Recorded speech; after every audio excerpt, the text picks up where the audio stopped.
Asmongold had a really cool show. He went over the RFK speech, and the RFK speech was amazing. It was frankly amazing. He really nailed what now he's saying is his former party. He nailed him to the wall. And one of the key things that I saw, Asmongold didn't know, and you could see his mind across his face. You could see this. He's like, wait a second, because he knows RFK's not making it up. He knows that RFK's not making it up, but he hadn't heard Boris Johnson had sunk peace between Ukraine and Russia. That Ukraine and Russia had multiple moments that they had come to some kind of agreement on something, and it was sunk by the Germans, the American State Department, and by Boris Johnson. And in watching this, you could see he actually was like really, like kind of mourning that he was, really like he couldn't believe that he was hearing that. He couldn't believe he was hearing it. And so one of the things that also then came up, and this is really important. This is one of the most important things that is to be said out loud by anybody in politics, is when RFK started getting into how unhealthy Americans are. Now, that was my field. It was a certification in massage therapy and health education. But I spent a lot of time like at a couple of places learning a lot about how the body works. Then I had my martial arts teacher at the same time. And so it was an intense period of time in my life that I learned a lot.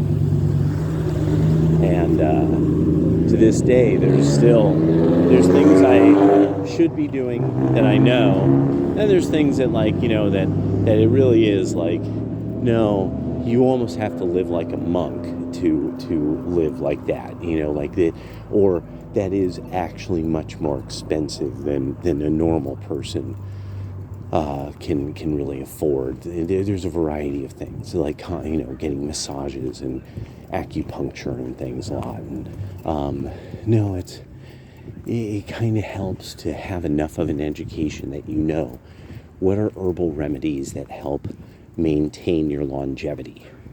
And it's mostly maintaining longevity, not the idea of, oh, my chi and my prana is sideways and backwards, and my Guku McFuku is not in alignment with my Mei. No, it's, you get it. Like, my mouth is always dry all the time. What's going on? Like, there's been, to the point where you're like really noticing, like, you're like, no matter how much water I drink.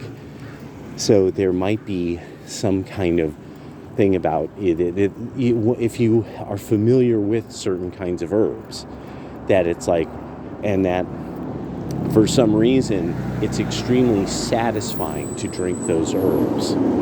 There's a variety of things like this. What foods to eat, he got really into that. What foods not to eat.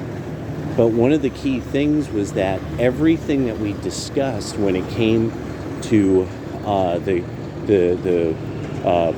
boogoo flu, the woo-woo flu,